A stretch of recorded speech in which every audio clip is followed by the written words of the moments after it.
free pani bipang mitwa yang de bla khap ping hang lem da nit ne ka mai dung hang plai yit le ro we ka tlai phian phung yem nu rim cha nó có như này các bạn là stum hang pro tlai tu kle hang plai đập nang sẽ lên cha mỹ lúc lâu đi nó có như chi là doan ở dưới cả thế giới chuẩn bị cho sự trở lại của ông Trump có pro này chấm bạn lại đấy đầu tổng thống Donald Trump lại nhiều mạng pro para hàng tổng thống Joe Biden hàng lúc đáng dân chủ nên là rung lần là này một điểm nắp tạ bộ lần cha thấy lưu rung rằng hàng lại quý bóng hàng lại công ngăn nên tùy đồng tổng thống Donald Trump nhiều màu tuyên bố lâu lên đồng ta đi có thể lấy cái gal càng kiện cái cha bộ màu lúc rung rằng lên đứng tại lại xâm nhập kẹp bè sẽ hàng có lúc tổng thống con dạo nên tại lại nhầm ta đi mệt vả do kết với bằng tổng thống Mỹ lại nhiều càng mạng cỡ tại lại lần cha hàng lại đập nàng bộ màu lung lay hàng lại kinh tế chẳng còn một má blue lần chăn đủ lấy tướng ra này là bộ có lấy tung clom lần là này bây giờ xàm nước lần cha Trung Quốc Úc mang nôn vất cơ cha Nga lấy tướng Việt Nam lưu cha khả đáng cộng sản nhiều chục bước có lấy các bà dân pia thay như dấu có lấy trầm cái nằm xịm lẻ miền vậy nước có mày b니 bipang yang tây bla miền về khom tuôn buồn sạc đi thì chết mày độ này tai buồn cái ví mình đúng là dịch lên đấy về tát ban lần là thấu buộc lại lên từng hàng lại hình cầm núi buồn sang đi ga ta đột lăng cầm rút bờ là này lên thực rộng premo rim tổng thống do nó nữa cha đi ga đã lừa vật cha doán hàng này núi tí lại tới nhà cầm rộng tứ tổng thống Mỹ như dạo pro hàng lại ngay cất tụ dọa ta lên từng nhom lại mơ nạ buồn sang đi ga ta doan tự dọa duyên nó được vả khát lại mấy bộ này lại pi bằng nhom lại ô xăm nhiều mạng pro hàng lại cái cả duyên là nhiều rung lên từng hàng nạ buồn sang lại là nhiều bộ rung lên từng mùng nôn rằng băng của quốc tế còn ta lấy nó phát cái đi nạ buồn sang hàng bình con nào nên được vả nên là có mày càng nhiệt lên biết mày bên pi bằng em được là này lại nằm để chú Brett Isem lăng tổng thống Donald Trump nhiều máu đã đi lâu cầm thư lần trả ta bàn lần làm với bộ cầm những cái ngạn niệm năm như cả thế giới chuẩn bị cho sự trở lại con rồng nên là nên về xem lang biện cái video mày mắt lại phải hình lại mong đài VOA trong nhiệm kỳ đầu tiên của mình, Donald Trump đã áp đặt thuế quan sâu rộng đối với Trung Quốc, làm rung chuyển nền kinh tế toàn cầu. Trước khi trở lại Tòa Bạch Ốc, ông Trump tuyên bố sẽ có những biện pháp quyết liệt hơn nữa, đánh thuế 10% đối với tất cả hàng nhập khẩu vào Mỹ và mức đáng kinh ngạc 60% đối với hàng hóa từ Trung Quốc. Mặc dù Trung Quốc chưa bình luận trực tiếp về những lời đe dọa của Trump, nhưng nước này đã cảnh báo về những căng thẳng thương mại có thể gia tăng. Chúng tôi không trả lời các câu hỏi giả định, nhưng tôi muốn nhắc lại rằng không có người chiến thắng trong cuộc chiến thương mại, và thế giới cũng sẽ không được hưởng lợi từ nó. Bất kỳ mức thuế nào của Trump đều có thể đặc biệt gây tổn hại cho các nền kinh tế phụ thuộc vào xuất khẩu, nhưng cuộc chiến thương mại Mỹ-Trung mở rộng cũng có thể tạo ra cơ hội.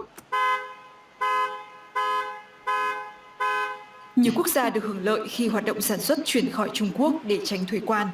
Bộ trưởng Thương mại Thái Lan gần đây nói với ban tiếng Thái của đài VOA rằng nước ông đã chứng kiến làn sóng các công ty Mỹ chuyển nhà máy khỏi Trung Quốc. Chúng tôi có thể nó lại boleh ke talai ruak rwe rak này lại lu chặt vật mang non chặt Thái Lan càng biết đội ke công ty nhà máy một từ Trung Quốc bắt lên lần chặt cái nhập phủ dù các tổng thống Donald Trump này lại nhộn đi lên tương lần chặt Trung Quốc lên đồng thuế cắt tạo quan tâm chứ dù nó lu chặt một con một mà lần chặt Trung Quốc có thể như rút đoạn hệ ke talai sim nè mừng lần chặt lần dù đặt lên một mà trong cái nắm để đấu lên tí bằng trong cái nắm mạng một súng áo lên tướng của tổng tế để lúng tay lên xuống tổng thống Trump như sự đồng thuế cỡ lần chặt nó lại trọng nó hàng này lại bằng thế giới là rung tầm nhớ lấy một mút mà vì bỏng Trung Quốc nó nước phương xa này lại tôi yêu lời đoạn về po mạ prong bởi đi chặt hai lấy sim lẻ tụ máu đi mạ prong bởi đi trả Trung Quốc nhiều keng tụ đại hị thường nằm bộ khinh tụ bên đó ta tụ bên đó lại bộ nằm tụ chè có lính trầm cái nằm về trả Trung Quốc của Việt anh đi chạm đi một đoạn nơi xem lăng từng lấy được lên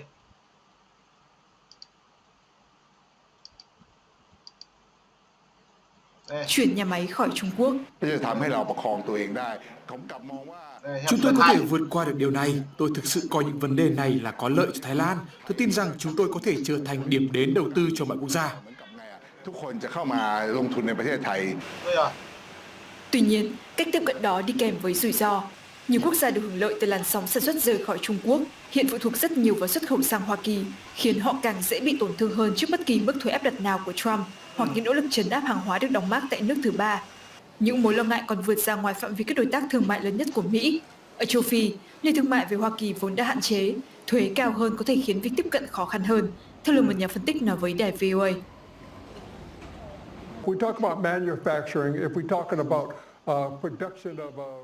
Đề cập đến khía cạnh sản xuất, những sản phẩm ví dụ như dứa rất khó tiếp cận thị trường Mỹ. Vì vậy, nhìn vào tình hình thuế quan có chiều hướng gia tăng, tôi không mấy lạc quan về thương mại Mỹ-Phi.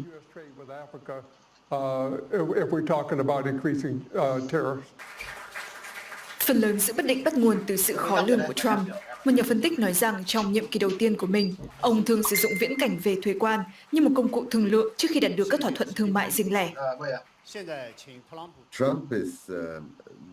Tôi nghĩ rằng Trump không phải là một người theo chủ nghĩa bảo hộ. Ông ấy là một nhà thương thuyết. Đó là hình mẫu mà ông ấy luôn thể hiện, nghệ thuật thương thuyết và những thứ liên quan. Vậy nên ông ấy thích những thỏa thuận thương mại tự do mà ông ấy đóng một phần vai trò trong đó.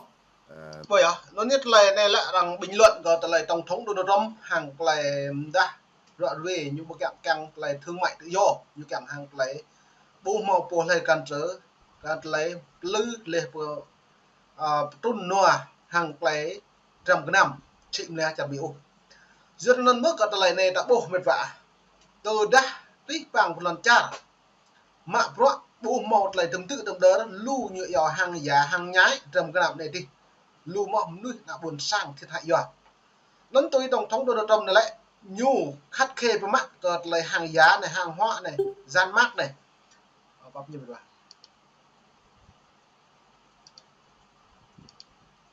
Gian mác này lại bản quyền duyệt là nữa bù mẫu cơ trở lại đập năng hàng lại thực tượng đơn. Với tổng thống Trump này nhận đi một điểm nắp nhưng mà tôi hơi nhìn ta này thêm bắt là bố một lần nữa bố lấy thầu bố lấy một lấy bố lấy rèn lên mạng lên đóng cất trong cái nam nhô là trong cái nhô bố mò bố lấy thầu như do thuộc cái chủ quyền bản quyền dọn vào bản quyền ta lệ trong cái nam ta bố đang bố mò bố lấy thì mạo bữa trước một lúc trong thằng lâu đi cái đảng Dân Chủ Việt Nam hàng Trung Quốc lên thằng lúc chăn con nhiều màu da mạo còn lại gian mát vết trong cái nam bạn đi trả tạch ngáo nhận rồi nào sĩ cơ ta lấy plum blur cơ mạng Trung Quốc mạng mát Việt Nam pia sĩ trong cái nam và Mỹ ăn từ tiền mất cơ lấy thâu buộc ra này mệt vả nên ta lấy tung lông mệt vả mà nhiệt lê gọi về buộc lại thâu tiền tổng thống Donald Trump nhổ đi nhóm 7 cái độc Việt Nam nhổ một lấy đúng răng mở lệ đừng hàng nuôi Trung Quốc tây nhủ hàng Việt Nam nhưng bạn như chỉ lại sim lẽ lại phí bóng lệch lớn đi PR nhưng vẫn buộc lên tới như sẽ trở lại ban đầu tổng thống Donald Trump này lại như chuẩn bị có lấy quay mừng niệm đặt từng nhưng bây đã buộc bị nhập cư bất hợp pháp lệch tương bình nuôi chỗ chẳng mỹ lại bộ mò làm ăn nhưng vậy như chỉ Rosa anh đi chào cả Đông Âu lên một đua vậy đi Đông Nam Á Việt Nam với Trung Quốc đoạn này có lấy nuôi chỗ một mà lên làn bằng lại điệp đạt lọc lọc thun lên chỗ chẳng mỹ nhưng bắt bộ mò làm ăn lại học bất hợp pháp neo lên chính liền đừng trôi đôi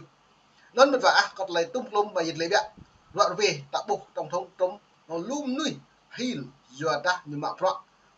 lấy chẳng phải cả phong giờ nuôi lên thằng lum nuôi mà tôi làm chàng mỹ po làm chàng như po nhật lóc là buồn sảng như po bơm nuôi toài kèm mút mà chàng mỹ lấy phi bằng kèm lấy hạt tiếp lư chàng mỹ đôi lời nó như là hóc ác lên làm hill lên chàng tổng thống Donald Trump đang cộng hòa này